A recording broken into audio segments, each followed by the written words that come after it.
Welcome, low ego action heroes. This is Debbie Levitt from DeltaCX.com. We're a full service CX and UX consultancy. We do projects, training, and consulting. Hey, I-10, Happy New Year. Continued apologies to everybody that I've been doing a skin peel and I still have parts of my face peeling off a little bit over here. I tried to cover it with makeup, but it kind of just looks worse. So I'm sure it'll be a lot better for Monday's show.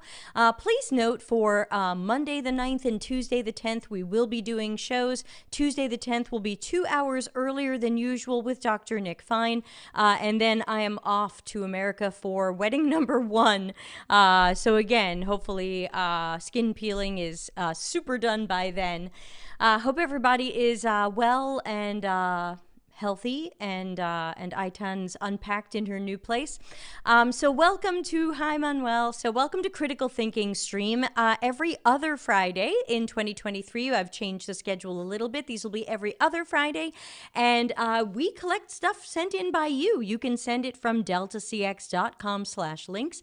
And people send in articles, social posts, sometimes videos, and just things they want a second opinion on. Certainly, if you can interpret it yourself and do your own critical thinking, you don't have to send it to me. But if you'd like to hear what I think or how I would slice it into pieces, you can send it in. So I've got them queued up from the last 3 or so weeks since we were on hiatus for the holiday season. But of course, I updated this today, so let's press the right button. Thank you to everybody who is donating to the channel through YouTube by pressing the join button. Absolutely optional. Everybody knows that my primary goal is not to monetize you, but thanks to the people who are donating. Hey, are you pronounced Violet, or I keep giving you like an Italian Violette? Let us know. New friend of the show. So thanks to the people who are donating. Again, absolutely optional, keeps me in streaming software and chocolate chips. I definitely ate some chocolate chips. I hope I don't have any chocolate on me. If I do, you can pretend it's just peeling skin. Okay, so let's flip over to my private browser where I have loaded up all the things that you have sent in. Let's press this button and hope it is the correct button. You know I always check. Okay. And hello, Salty, over on Twitch. Okay, so the first, these are not in the order in which I received them. They're in the order I put them in. So first, this is from about 3 weeks ago. It's a LinkedIn post from Sarah, who I don't know. So hi, Sarah. And it says, oh, it's a reference to the State of UX 2023 article that we actually went over on the last Critical Thinking stream. Oh, hi, Olaifa. Oh, I'm going to need help with everyone's name. Hi, everybody. I am bad at names, but I'm always happy to see all of you. So, and welcome some new names. Salty, if we know you by another name, let me know. I always like to match up real names with people as much as possible. So I just wanted to mention to the person who sent this in, we actually dissected the long version of that article in the December Critical Thinking. So you can always go to YouTube. Let's press that button. And of course, subscribe over on the YouTube channel. Go to the playlist that says Practicing Critical Thinking and find the December 2022 one where I think we broke this up. But this person says, as an educator/influencer, this part of the UX design trends report really stood out to me. What do you think? Let me make sure I don't have comments double turned on. No, not double turned on. Hey, Credence, good to see you, and thank you for buying my book, if I can say that out loud. Okay, the quote this person's using is, when content is shorter and maximized for engagement, we often lose track of the origin, history, and context behind it. A new designer is more likely to hear about a UX law from a UX influencer on an Instagram carousel than through the actual research which brought it about. The lack of nuance from algorithm-suggested posts undermines any value we could get from them for a discipline known for asking why and striving to understand users' contexts. Hi, Clyde. Thanks. Back at you. Thank you. and striving to understand users' context, it's time we become more intentional about our own information sources. Sarah asks, how might design influencers be more intentional about content? Okay, so as many of you know, here on the Critical Thinking stream, we are looking for 3 criteria. Is this post meaningful? Is it actionable? Can you do something about it now that you've read it? And is it helpful? Does it help you in some way? So, and other criteria as well, make up your own. But first of all, I think design influencers are intentional about content. We know that, let's put influencers in air quotes, influencers are very driven by SEO, by gaining followers, by gaining likes and comments and engagement and interaction. I think they are intentional about content, aren't we? Hey, Darren, howdy and Happy New Year to you too. Happy Friday. So why are we assuming that they're not intentional? Now, that's a different question than what this article was originally about, which is the problem with algorithm-suggested things and possibly the quality of what some people put on places like Instagram. But I think it's up to us, the audience, to use these posts, even if they're kind of low-quality posts or, say it with me, clickbait posts. It's up to us to keep that critical thinking hat on and pursue more information on the topic. If someone posts something, and I don't want to say about a UX law because we've got Darren here and he'll tell you there is no such thing. But if somebody posts something about, let's just say, a UX principle, oops. Darren says, yep, clickbait.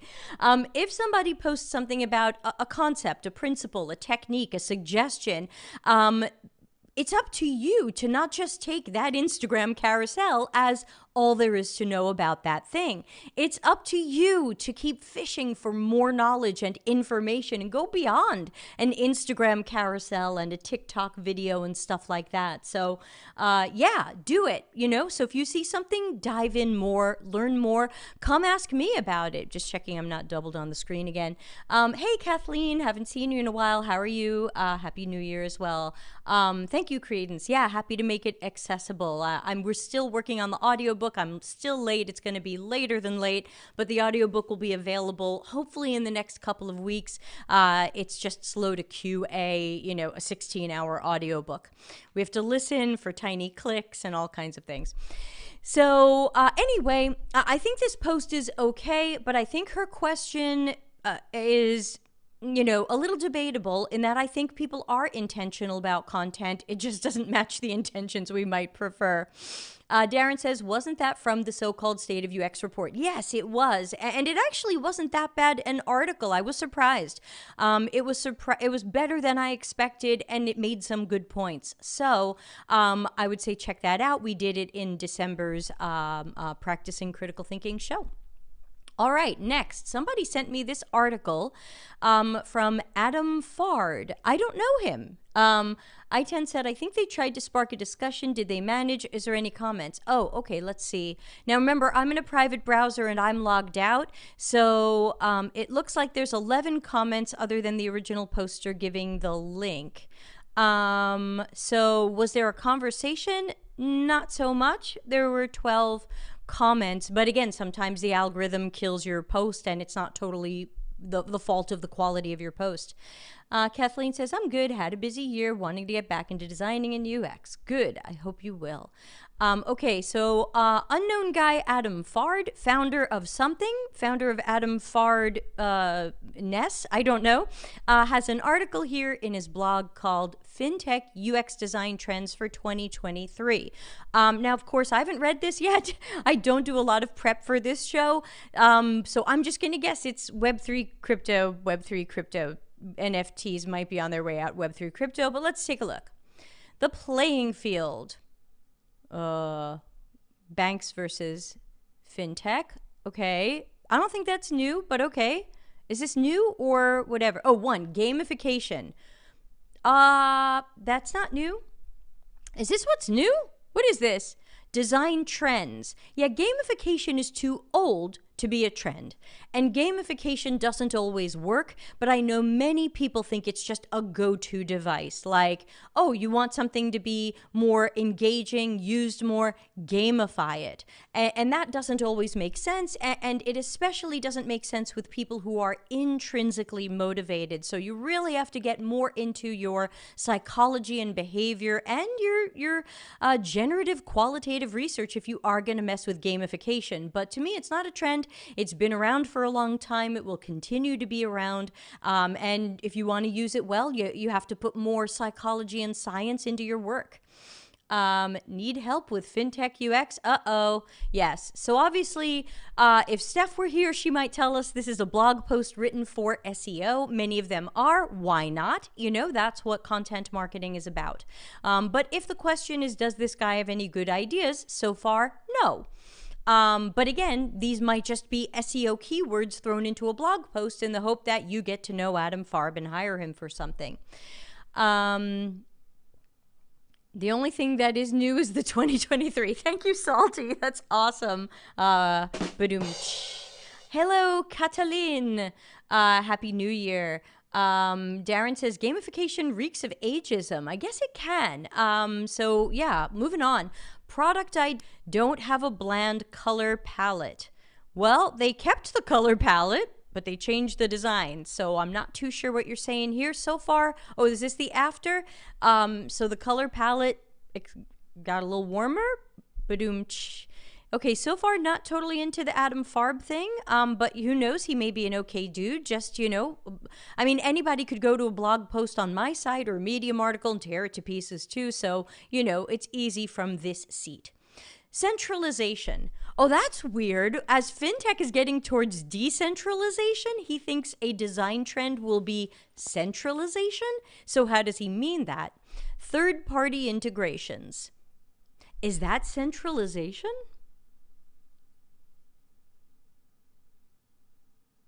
I guess I don't think of it that way.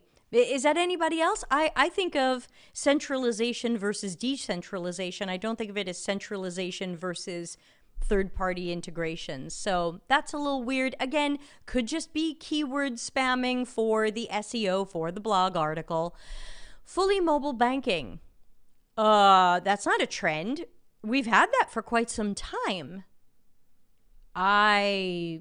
I'm with Salty on this one. This does not seem new or trendy at all. This is all old stuff. There's nothing new here.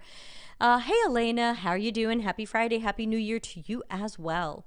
Yeah, I feel like I'm done with this article. This just seems to me to be it's not meaningful, it's not actionable, it's not helpful. It seems to be a keyword buffet for the purposes of having written a blog post. So pass, moving on. Okay, Sabrina, who I don't know, 4 weeks ago, that's how long it's been since we did a show, says, and I don't know her, so if you're here, hi Sabrina, it's time to say goodbye to human-centered design.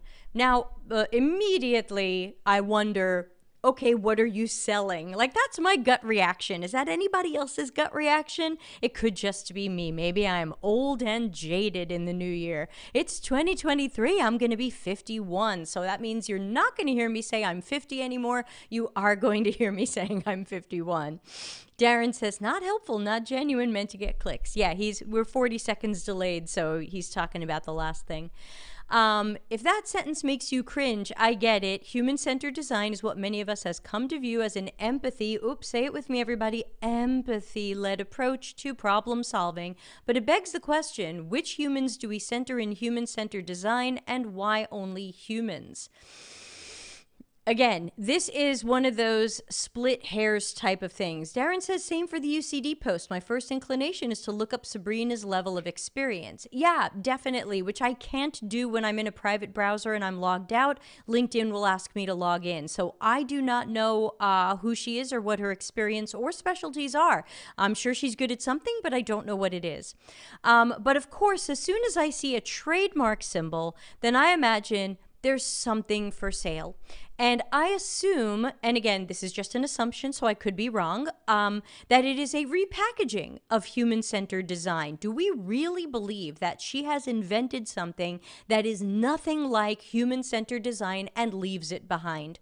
So, and she says, relational design is not a new approach. It is a return to indigenous and spiritual ways of creative problem solving that have existed forever. We perceive humans as part of a relational web of ecosystems. Relational design informs the manner in which we engage with, I can see human-centered design or user-centered design doing and being these things. It's the type of flexible paradigm that covers all living beings. As I say in my new book, oh, did I forget to plug the book? As I say in my new book, Customers Know You Suck, let's stop splitting hairs over who's a customer, who's a user, who's a human. We have target audiences, and they're probably living in some form. They are organic beings in some form. They could be children, they could be pets, they could be adults. I don't want to split hairs and say, ooh, human-centered design isn't good enough because humans, who's that? Spiritual. Yeah, I don't know. Is this religious? I don't know. So, and this is a visual. Human-centered design is only going to include humans, not trees, not snakes, not sharks, not a wolf, not anybody, caribou? I'm not too sure what that is. Or the poop they leave behind, perhaps. It's going to be everything, amoebas. I don't know. Violet says Sabrina is HR turned UX designer. And again, that's okay. That doesn't mean she's a bad person or bad at this, but I do warn people away from trying to reinvent what doesn't necessarily need reinventing. We see it all the time. Human-centered design and user-centered design have been reinvented as double diamond, triple diamond, 2 diamonds and 2 circles, 1 diamond and a really wide diamond, design thinking, object-oriented UX. We've seen this before, and it rarely catches on because human-centered design just covers the things. I've got a new graphic for it. Human-centered design covers all the things. We don't need another derivative or variation. And again, if she can get somewhere with it, okay, but it's not something that I would need or use because I'm already thinking of all these things. When I approach human or user-centered design holistically and ethically, I'm thinking about all these things. I am thinking about a wolf and a tree and a whatever. Darren says means well, but not in the trenches. So yeah, someone said, what's the indigenous philosophies you're referring to? Oh, I like this guy's comment. You can't really put a TM to design knowledge that references indigenous worldviews. Sounds like you or whoever threw a trademark behind this is claiming ownership over these methodologies and passing it off as your own intellectual property. Indigenous knowledge is not another design novelty for non-natives to use to solve their capitalist problems. Whoa! Ho! Love it. Thank you, Victor Pasquale. Wow. Wow. Done. And scene. Okay, moving on. Okay, this one's from the Fountain Institute. I am disappointed to see that I cannot reject cookies. I can only accept cookies. So remember, especially here in Europe, we are supposed to have a way to decline cookies, and really, everyone should have a way to decline cookies. Yeah, yay, Victor. Yeah, Salty's pouring the salt on that one. Yeah, I want to give Victor the fire. Okay, so this is an article from yesterday by Jeff Humble. I do see some of his posts on LinkedIn, and I do like some of them. So I don't think he's necessarily a terrible person. There certainly are some terrible people out there. I don't think he's one of them, but I skimmed this article because it just came in today or yesterday, and I have to say, I'm not really feeling it, but I'm also not feeling the Chat GPT thing. I know everyone's riding high on this Chat GPT wave. I checked it out, I asked it some questions, and I got back some pretty crappy answers. So while everybody goes on and on about how it's going to scrub their feet and write their resume and design their user interfaces, I got crappy answers back. And that to me is about the models it's being trained on. Hey, Joe. Hi, good to see you, and thanks for subscribing to the channel. So remember, anything that is AI is really not AI. These things aren't artificially intelligent. We're not there yet. This is machine learning. They're trained on models, and that's as good as they are. I'm trying to find someone who will help me train a bot on all 700 hours of my YouTube videos, my books, and all of my articles, and see if we can create a Debbie chatbot that answers in my style. Does anybody know who can find me the person who can do that? I so want to do that. I want to see if we can make a Debbie chatbot. Darren says it's oxymoronic. Elena says, play 2 truths and a lie with ChatGPT shows that it still has a long way to go. Great fun to play with, not ready for replacing people. Yeah.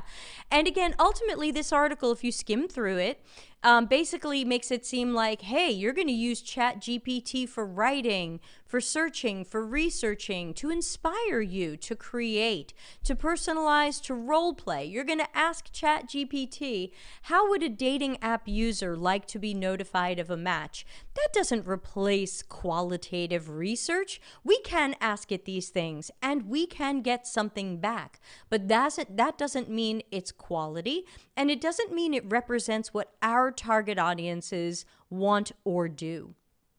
Hey, Solomon, good to see you. Hi, Daniel. Solomon says, ChatGPT for when critical thinking is inconvenient. Cataline says, ChatGPT seems terrible for simple maths. Oops. Olifa says, would get better soon. Skynet sucks. Yeah, so ultimately, not feeling it. And I know that for people who want to try to start with these things, you can, but also remember there's a problem of plagiarism and appropriation. What if your ChatGPT has been trained on some of my stuff and it returns something from my book? You've now plagiarized my book, so you need a plagiarism checker. You need a lot of things. So if you're using ChatGPT, use it as a place to start and inspiration, but I wouldn't just be like, done, hand this puppy in. And even people who are asking it to design interfaces and whatever, it looks like it was trained on Dribble. You know, what was it trained on? So these are the problems. Can Debbie Chatbot do critical thinking? No, because it's ML and not AI. All right, moving on. Okay, this article is about a year old, and Karen is a friend of the show, and she was interviewed in my new book, Customers Know You Suck. She is in there from memory, chapter 12. And we talk about startups and all businesses, really. So this is from a year ago, and it says, we don't need more UX designers. Content warning. This post is littered with shits and giggles because, let's be honest, there's no time for niceties when someone keeps setting your house on fire and the neighbors are too polite or afraid to say shit. Joe says, I did try it out to see if I could gather insights from a long list of observations. After user interviews, it did okay, but missed major clusters. Yeah, exactly. For reference, one of the questions I asked it is, what is an example of word painting in Brahms' Requiem? And it didn't give me the right answer. It gave me an example. It gave me a very high level example of almost word painting, but that piece is full of word painting. There's a zillion examples, and it didn't get that. Now, you might say it hasn't been trained on music theory, and that's fine, but it seems to be writing rap songs for people. So maybe it knows a few things about Brahms' Requiem, but evidently not. Alrighty. So here's Karen. There are too many UX designers and product designers and who know they are doing shitty UX work. I think that's probably true. How do we know that's true? We don't. We're just guessing. We're just assuming. So no, we don't have any data on this. There's no percentages. This wasn't from a survey. But I do believe that there's a lot of people out there who know that they're doing shitty UX work, either because they know that they haven't advanced their own skill set, or they know that they're in a job that is blocking them from doing better work. So I am guessing or assuming that this is correct based on general industry knowledge, but I can't prove this to you. The shitty reason is that these UX designers are too busy being short order cooks. Okay, so she's saying that you're in a job that's blocking you from doing good UX work. We've talked about that a lot on this channel. It's a frequent topic, so I would agree with it. So I'm skimming. Notice I'm skimming. I'm not reading every word she says. I might miss something. Too many founders and managers who hired these UX designers also know something is off because they can tell their product is, you guessed it, shit. And that's right. We know that many startups and even large companies say, wow, we're having trouble with customer satisfaction. Our NPS scores are low or stagnant. Our customers are leaving. So people know, and that's why I wrote the book, Customers Know You Suck, because people know they're delivering crap. Hey, Ian, happy Friday. Good to see you again. So let's see where she's going with this. So this is set up, and I think we can agree with her, or at least partially agree with her, but, where's she going with this? Founders and managers don't know they've succumbed to the shitty cognitive distortion of magical thinking. Their unspoken expectation that those UX-led ROI results would appear out of thin air once they hired someone for UX. Yeah, probably true. I10 says that's what happens when you learn UX from Instagram carousels. Yeah, very good. Magical thinking and clinical psychology, type of cognitive distortion where a person believes that certain acts will influence unrelated situations. For example, I've hired someone with a UX title, therefore the product of my UX must auto-magically improve with no additional or ongoing effort. Great. So Karen's definitely setting us up, and I think for many of us on this channel, it's easy to believe her and agree with her. Will she give us advice? That's where, so is this post meaningful? To me it is. Is it actionable and helpful? I don't know yet. I don't know if she's going to tell me what to do about this. So let's see. I'm going to scroll down and see if she gets past. Okay, so she's doing how did we get here, which I often do in a lot of my writing. I'm going to keep going. Yes, Karen talks a lot about UX erasure. She's got a hashtag with it. She's worried that UX is being erased. I talk about UX dilution, especially with democratization. So she's talking about dark patterns and deceptive design. So are we going to get to what to do about this?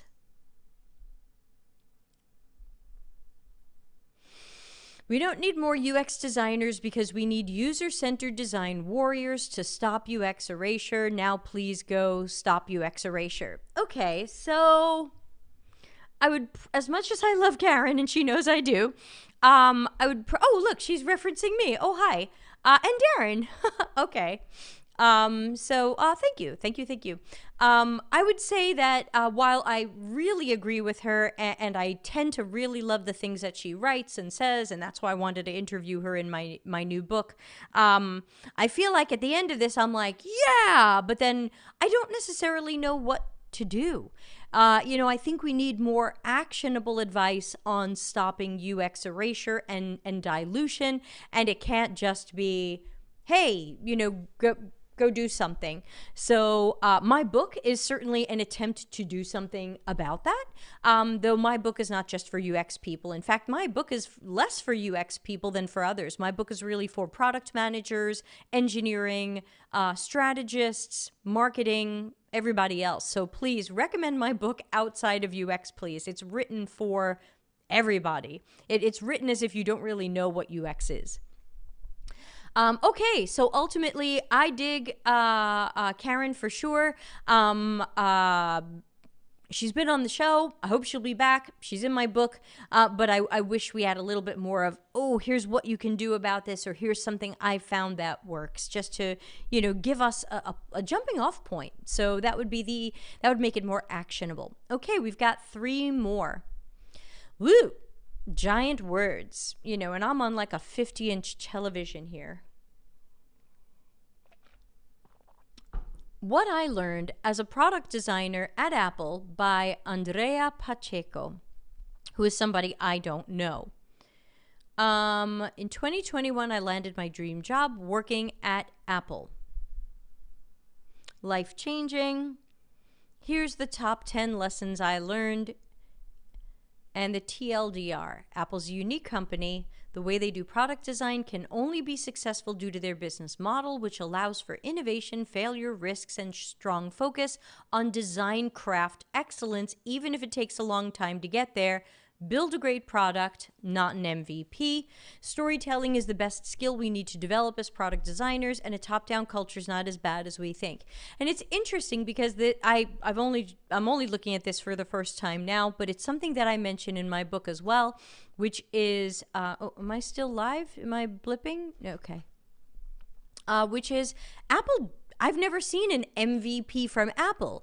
Apple always puts out a full version or release of whatever it is and acts like it's the greatest thing that's ever happened to you in your life. That is the opposite of an MVP, where an MVP is supposed to be the most stripped down, smallest thing we could possibly release. It's a prototype in disguise, and it's definitely not the greatest thing that's ever happened to you in your life. It's a sliver of something we might continue building on. So I like what they're saying here, and I've never worked at Apple, and I don't plan to work at Apple, but I like the idea, the strong focus on design craft excellence, and that we're building great products, not MVPs. Let's see what their 10 things are.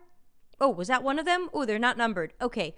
Great design will take you far. Great communication will take you further. Influence people and move things forward. Not actionable. I'm not too sure what to do about that. And this is a long article, so I'm going to be skimming it. Storytelling is your superpower. Are we deck designers after all? Tell a story instead of explaining the process. One idea per slide. Presenter notes as a script. Everybody knows I already do that. Rehearse your presentations. Everybody knows I do that. And have fun. Big ideas. The question I had, which I forgot to look up, is this person still at Apple? Because they're making it sound so great. And then it's like, are you still there? Did you leave? Violet says, oh, this is the article I asked you about in the last office hours about Apple user testing. Oh, okay, let's see what they say. Big ideas are more important than usability fixes, the art of balancing long-term and short-term goals.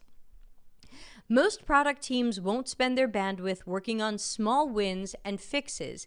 Teams are focused on long-term impact and the next big thing, so that's why we see releasing a new big feature, but that small minor usability issue is still there. It's probably not that minor.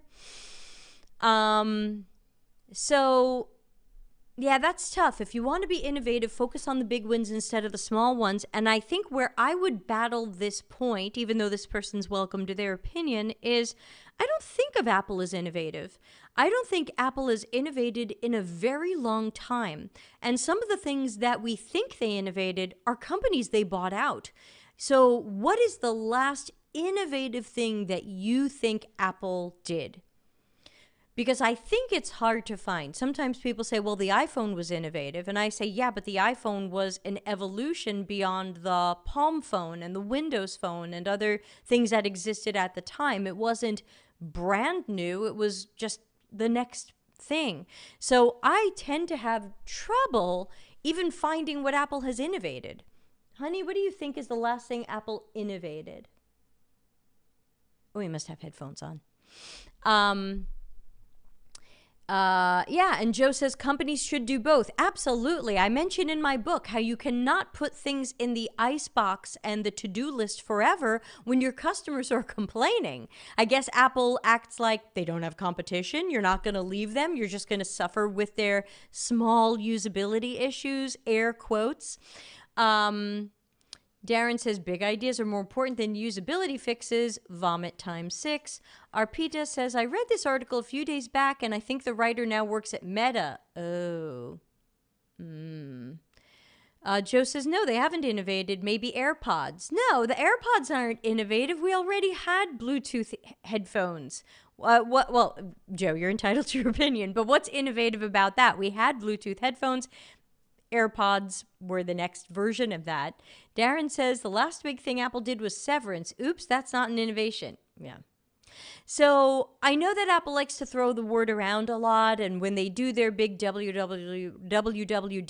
they go, oh, we're so innovative. But very often it's a company they bought, or it's something that Samsung did 2 years ago. Apple loves to watch Samsung do it first. Samsung messes it up a bit, fixes it, iterates on it, and then Apple goes, yeah, we'll do that. And then Apple goes, see, we invented this.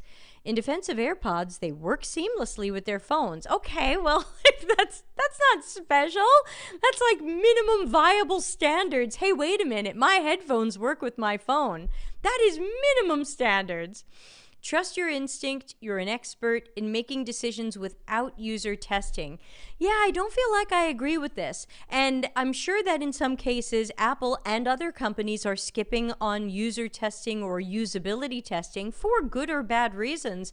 But we all know that if you don't do usability testing, you're running risk. If Apple has $1 squillion in the bank, then maybe they're okay with that risk because they have the money to fix it later or fix it immediately. But, antenna gate, y'all. But what about other companies who don't have $1 squillion in the bank, who don't spend $21 billion a year just on R&D? So, what Apple's doing may or may not apply to you. Okay, I10 says, I Googled what did Apple innovate. This should be good. Be a highly output generator over a strategic thinker. I don't know what that means. Don't be a strategic thinker, just output a lot of stuff? Craft, execution, how the product will behave, visual design. So at Apple, they don't want a strategic thinker? I10 says, Apple has set trends with innovations and attention to detail. Really? This is marketing. This isn't true. This is marketing copy. With Macintosh, computers became sleek and user-friendly. Okay, but that was 1987? I10 says, similarly, with the iPod and iTunes, Apple taught people the right way to listen to music. There's a right way? Again, the iPod wasn't necessarily that innovative. There were MP3 players before that. The iPod was just the next one. Its integration with iTunes was fresher than what was going on at the time, but you had MP3 players that integrated with desktop applications. So again, they may have made it better, but it already existed. Innovation, by definition, is something brand new that you've never seen before. It's got the Latin root nova, something new, and never before done. Solomon says, companies often have to cross-prioritize. Which of the following do you choose? A UX improvement requested by many users 6 months ago, or a new feature the CTO wants because it can add revenue? Right, and hypothetically, you have enough people and teams to do both because both will generate revenue. If you have enough improvements in the icebox that aren't getting done, you could lose customers. Both can generate revenue. You have to be measuring this. Ian says, is creating a closed system innovation for some? Maybe. Yeah, so I feel a little done with this article, and I'm not too sure what I'm supposed to do based on it. Not be a strategic thinker, just be a high output generator. Ooh, I don't want that job. Work without usability and user testing? No. Does that mean you're not even usability testing with people with disabilities? Are you sure? Are you sure that's what Apple's doing? And are you sure that's what you want us to know? Cataline says, Apple seems to be very successful on the idea of making it very hard for users to leave the ecosystem. Yeah, I do think so too. Joe says, it seems like Apple's idea of innovation is do it better, not first, but it's a valid business model. Their R&D must be sad, though. They spend $21 billion a year on R&D. I've got a whole chart on it in my book. So I don't know. What are they R-ing and D-ing, y'all? Thank you to someone following me on Instagram, but I rarely post, but thank you. We've got two more. One of them is Joe Natoli. So I apologize immediately to pretty much everybody because last year we actually had a request. We had multiple requests for me to never talk about Joe on this show again because so many of his things say the same thing over and over and they do not stand up to critical thinking, unfortunately. Ooh, let's read messages from Larry later. But since we have a lot of new people joining, I thought I would, yeah, Darren's vomiting, I know. I thought I would throw in one that he posted about a week ago. And no, I don't plan to put Joe back into the mix here. Please don't send me Joe stuff. A lot of his stuff says the same thing. He seems to like me, and I don't totally love him because I just can't agree with what he says. I want to like him, and I'm having trouble. So, Joe, help me like you. So Joe says, louder for the people in the back. There will always be spectators and judges lining up to say snarky, gatekeeping bullshit about what you're doing. That it's not really design or UX because ignore them. You have every right to be here. Your way is as good as anyone's. So before we read the graphic he's included, let's just stop there. Very often I see Joe and others posting about these gatekeepers and boogeymen and these ghosts, these nameless, faceless, unknown people who are supposedly your problem. They're supposedly holding you back. They're snarky, they're gatekeepers, they're full of shit, and they're judging you and they're telling you that's not really UX. Let me tell you, and you're welcome to unfollow me, some things aren't UX. They're just not. Dentistry is not UX. Front-end development is not UX. Back-end development is not UX. Marketing campaigns will be experienced by your user, but it's not necessarily UX design if you don't include the user, letter U. So some things are not really design. They're not really UX. Not everything is design. I had somebody a couple of years ago try to tell me that their one-woman jewelry design business was UX. It's not. It might be artistic. It might be beautiful. It might be valuable. It might be fantastic. It might be all kinds of things. But it's not UX.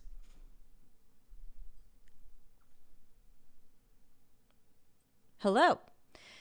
Darren says, coddling is counterproductive and rallies people to the efforts and fandom of the coddler. Right. So this tells me that Joe writes things that appeal to the newbie and the people hoping to get into UX, because these are people who can rally around a common hatred of an unknown boogeyman who is supposedly a gatekeeper and against you and blah, blah, blah.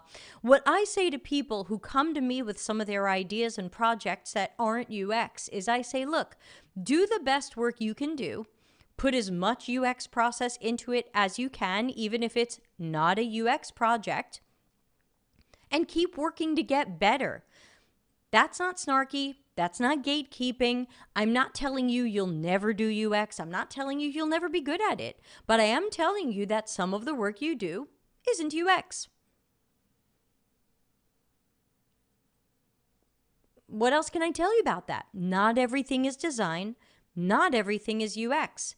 Not everything is thought leadership. Not everything is being an influencer.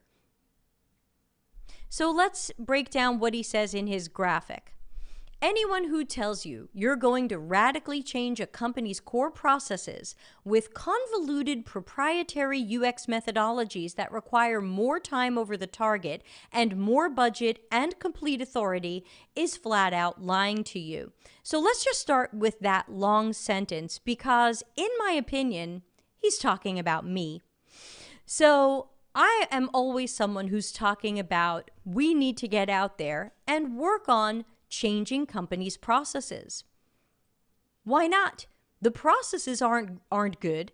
They're not going well. They don't work for us internally, and they're not generating the results that we want from our users and customers. So somebody should be changing companies' processes. Could it be you? I hope so. Add your voice to it. Maybe it's not you. That's okay too. Manuel says, really love this session, learning a lot. Well, good to see you.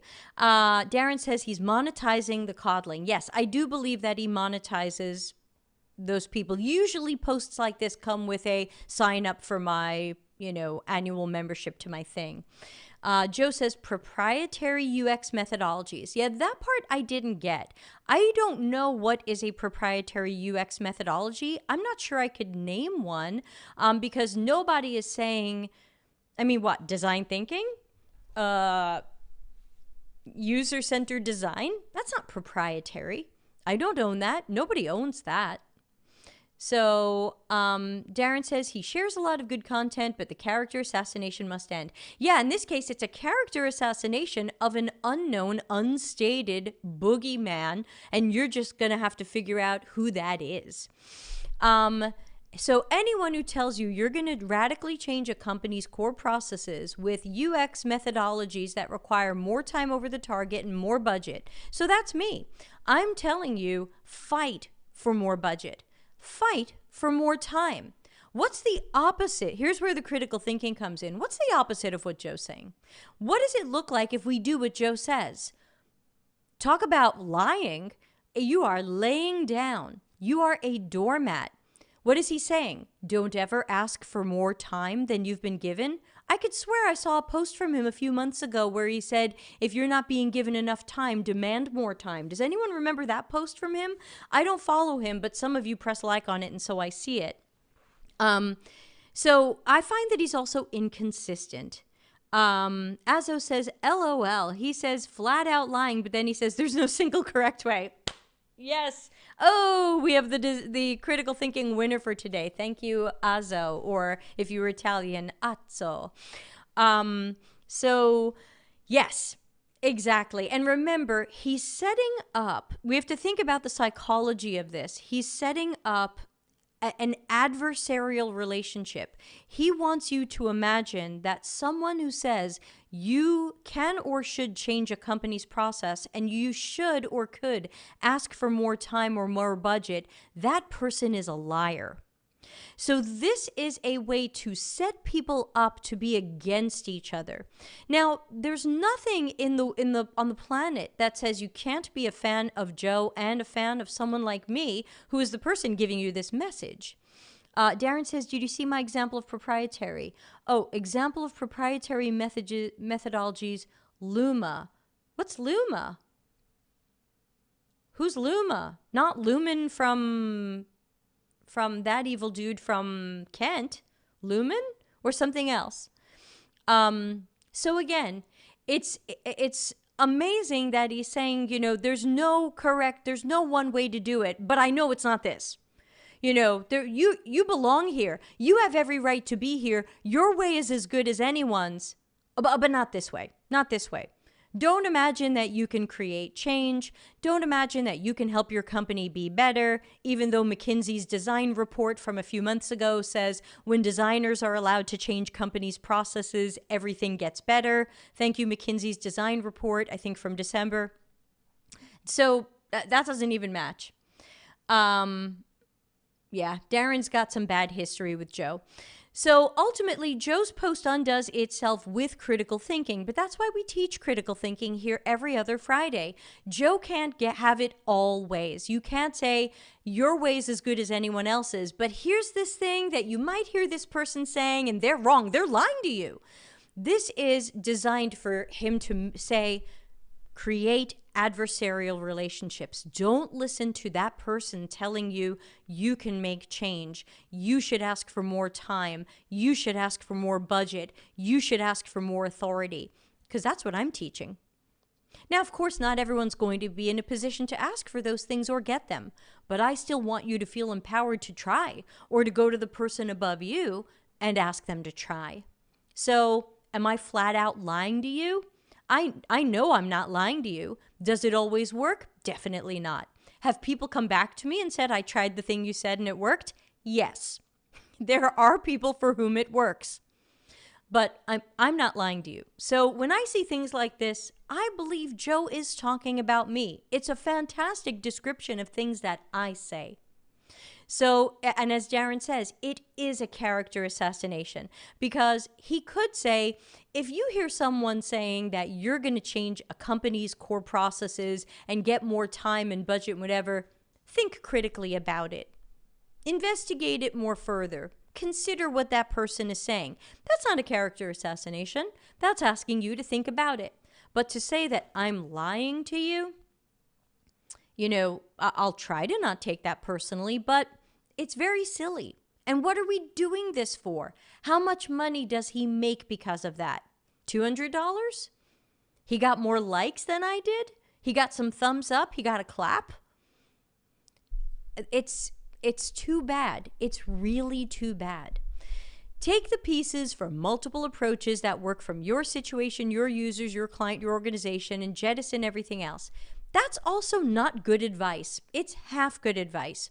Learning about different approaches and taking the best ones is a good idea, but that's going to change in each situation. Different clients, different projects call for different approaches and variations. So you want to know more things so you know how to utilize these things as they come up. But that doesn't mean you jettison everything else. It means you keep an open mind to other ways and other techniques and other approaches that might fit in for some other project. I would not throw things away. UX is not about, what is he saying? There's no one right way, and your way is as good as anything else. And then he says, just do this and throw everything else away.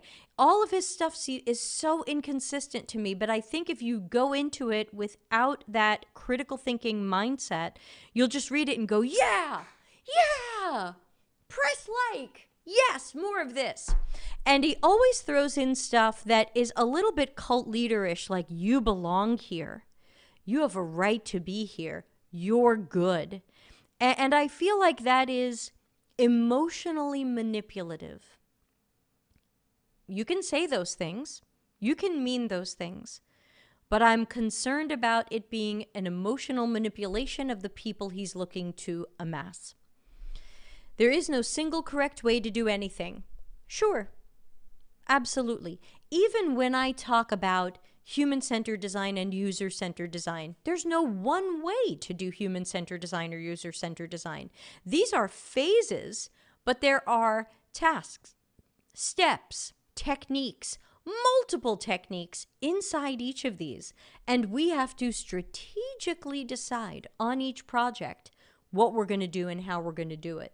So there is that flexibility, and we have to hold on to that flexibility. Darren says, well said, lots of people gravitate to cult-like interpersonal engagement. Yeah, we've seen, you are Darren, we've seen Jared Spool do similar things. And I think that it's really important for people, especially the newbies, especially for people who want to feel like they're part of something and that they're welcome somewhere, to know that you are welcome. You're welcome in all these places. But look out for the people trying to be the cult leader, especially when the cult leader is trying to set up an adversarial relationship with you. Remember that one of the things a cult leader does is they try to make you distrust others. I am the one who can help you get to where you want to go. I am the one who's going to teach you the things you need to know. Look out for those other people. Look out for those gatekeepers and snarky bullshitters. I will help you get there. You belong here. You have every right to be here. Look out for those liars. Those people are liars. So we have to make sure we have that critical thinking hat on, because it is very easy, especially for certain people and cultures and personality types, to really feel sucked in by this. And that's why I wanted to go back into it, because no, I don't want to talk about Joe every other week on this show. Now this show is going to be every other week starting now. No, I don't want to keep going through Joe's stuff, because it's always this. It's always this. We'll just refer back to the show. I'll say, go watch the January 6th show. It's just this. So that's it. I want to like him, and I'm having trouble liking him. I want him to be more honest. I want him to not set up fights between people. I want him to not pull cult leader manipulative things. I want that. I want that from him, and I want that from Spool, but I'm not going to get it. So, the end. All right, we have a little bit of time. We've got one more. Someone sent me IDEO's overview of our best design thinking strategy Frameworks. Okay, so what I'm going to be looking for here is it a strategic framework? If you're telling me this is a strategy framework, will this framework help me be strategic? Otherwise, what the hell is it? Frameworks can be useful tools for approaching design thinking, strategy, and systems design. Here are some of our commonly used frameworks in our courses. So again, as of now, I think this is just going to be a blog post written for SEO to push people to their courses like we saw earlier today. Credence says, I've never felt unwelcomed by the gatekeepers, the standard setters. Some of these people reference, it seems to be an emotional intelligence issue in the crowd of new folks. Darren says, ROFL, straight out of the gate. Best design thinking, fill in the blank. And of course, I have the Stream Elements bot set up to say, ugh, did someone say design thinking? That's a fun little bot I have set up. Okay, so first, the design thinking process. Frame a question, gather inspiration, generate ideas, make ideas tangible, test to learn, share the story. Which, again, if you ask me, is just a derivative. Not only is it a derivative of human-centered design and user-centered design, do I accidentally still have that on the screen? But it's just a derivative and rehashing of the old scientific method. There's nothing new here. There's nothing IDEO invented. It's the scientific method, except, actually it's not the scientific method, because the scientific method doesn't start with frame a question necessarily. It starts with observe and research. I don't see that here. So maybe research is optional, not important. Just gather inspiration. You don't need to learn stuff. Just get inspired. And funny enough, this is a different graphic than all of their other design thinking graphics, which were previously empathize, Empathize, define, ideate, prototype, test. So this is something different, and I think it might be worse. So can I be strategic about this? No, this is not meaningful, actionable, or helpful. This is obviously a clickbait SEO post. There's nothing I can do after seeing this framework. This isn't a framework. I can't tell what this is. 3 elements of design thinking: inspiration, ideation, and experimentation. These are elements of almost everything on the planet. This is elements of inventing. This is elements of problem finding and problem solving. There's nothing special about design thinking or anything here. Once again, IDEO hasn't invented anything. They've just made a pretty graphic. And also, I can't be strategic. There isn't enough information here for me to be strategic, so I don't think this is a strategic framework. Sancha says, you don't need to learn stuff, just get inspired. Yeah, should I put that on a shirt? Strategy frameworks. Okay, strategy process map. Okay, now's our chance to be strategic. Identify the problem. Okay. Frame a strategic question. Generate possibilities. Okay, I'm already out. What happened to research? So so I did an interview with a service designer in my new book, and he talked about how in service design you might start with a problem statement based on other data that you have. You start with a problem statement, then you do a generative or qualitative or discovery or exploratory research study. Then you reframe the problem statement because you've learned more things. You don't just go into possibilities. You don't just go into solutioning.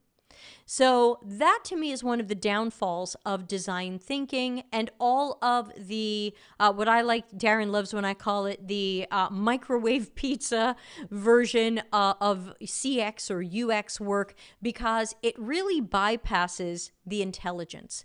We're leaving out customer intelligence, and it's going to be hard to successfully be strategic if we don't have the right information. Our strategic question is only as good as the knowledge we have. The possibilities we generate are only as good as the knowledge we have. So again, I don't believe in this, and I'm not sure this is a good strategy process map, and I don't think it passes color contrast. Okay, concentric circles. 4 types of strategy stakeholders. Casey, thank you for that insight. Thank you, Casey. Joe, this is why organizations don't take UX seriously. This framework is fluff. Yeah, all of this is fluff. There's nothing I can do. That's why I worked so hard in my new book to make sure you had absolutely actionable steps. I came up with new models, new techniques, new approaches. Here's one of them. I've made them into graphics. I just haven't told you what they are yet. I've got all kinds of maps and things that you can do that are the doing of all of this. The planning, the strategizing, the doing. Chapter 18, y'all. My book is available on the new deltacx.media website for as little as $1. I'm going to be finding ways at the end of February to be making sure that people who want the book can get it for free. So please buy my book or please get it for free.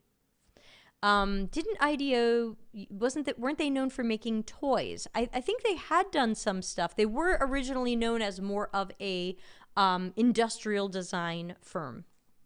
But if you read, actually, if you want to know the history, Solomon, Google was design thinking designed to not work. It's my Medium article that goes into the history of design thinking and how it was invented to save IDEO from a time when they were losing money. So who are the players? This is a variation of an ecosystem map. Hands up, who's seen an ecosystem map? It's a freaking ecosystem map. They didn't invent this. They just drew circles differently. 5 elements of a strategy action plan. Okay, where's the strategy? Allocate resources. Grazie al cazzo. People. Don't forget to have people work on things. A diverse mix of talent, says the company constantly under fire for not being diverse. Information flows. Ensure teams have access to the right information. Are you sure? Your other frameworks seem to make it sound like information wasn't that important and research isn't even on your freaking map. Does the word research even show up on the page? Phrase not found. The word research is not on your freaking page. So I don't want to hear about do people have information. You haven't prioritized obtaining information. Casey says insight was identify the problem, research, then reframe the problem. Yeah, exactly. I always tell people, be careful of starting with a hypothesis. It puts you in a box of having kind of pre-decided something or assumed something. You can start with a problem statement, but make sure that you are happy to disprove that and that your research is broader than what you think is going on. Make sure you're researching much more broadly and not just researching your narrow lane or you're going to miss stuff. So ultimately, none of these are strategic, none of these are actionable, and I really don't know how people fall for it. And yeah, pass. Pass, pass, pass. So, yeah, more sadness. Womp womp. Sorry again about my peeling skin. It will stop peeling soon. All right. Anybody have any thoughts or comments before we close the show down for the day and the weekend? Let me tell you what's coming next week since we have an altered schedule because of some travel I have coming up. Monday will be a new Think Out Loud stream that I am inventing. It's going to be a new surprise, a new way to do Think Out Loud. So come on Monday at normal time, 6:30 p.m. Italy time. We're going to be doing something new.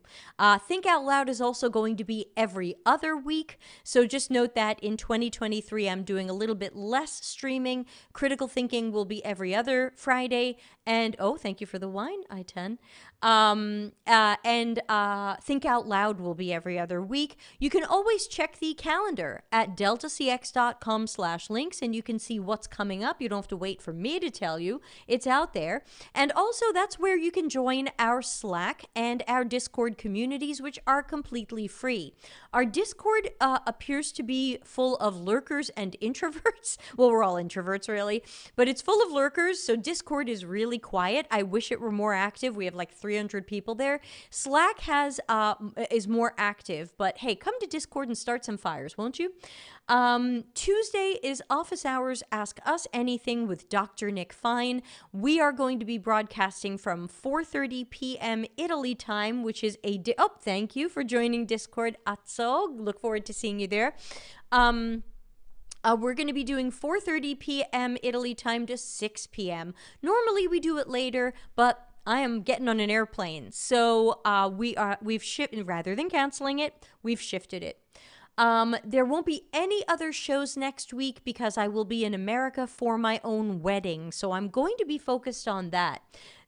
There will not be too many streams the following week as well, as I will be in America.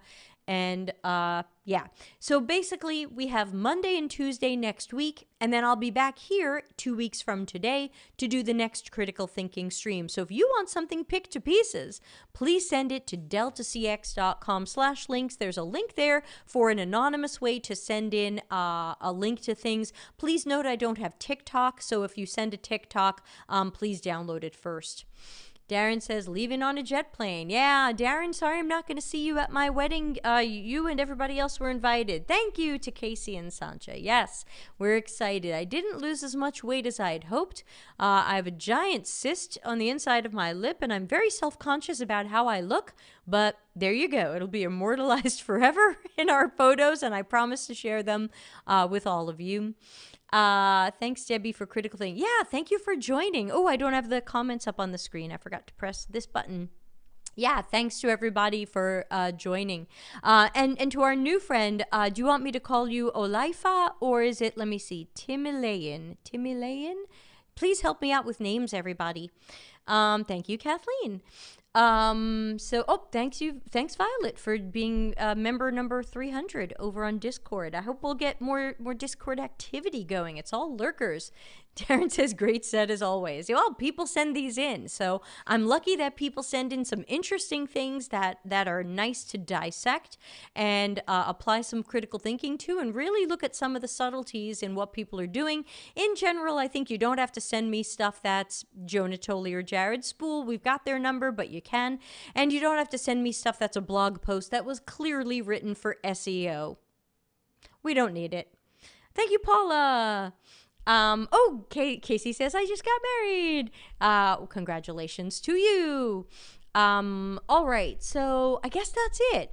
So I hope to see everybody on Monday. The new type of show for critical thinking, I'm sorry, for Think Out Loud. It won't be all the Think Out Loud streams. It's just one type of Think Out Loud show I'll do.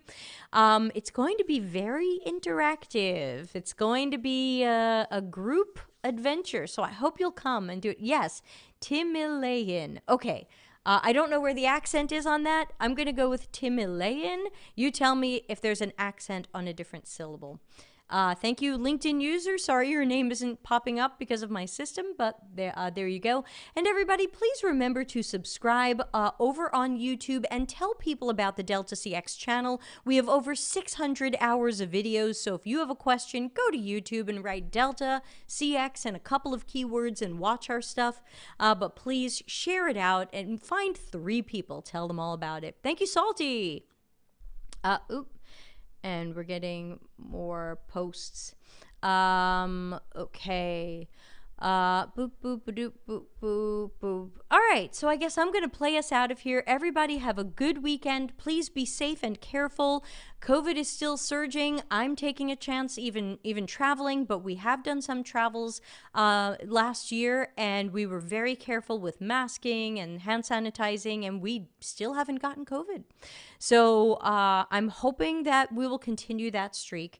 Thank you, Salty. Thank you, Chris. Yeah, I do this every other Friday, so join on in for Critical Thinking stream. We'll tear stuff apart. Thanks, everybody. I'm going to play us out of here if I can find the right button. Here we go, button number 11. So be well, and hopefully see you on Monday. Customer centricity as business intelligence. Visit deltacx.com to learn why we are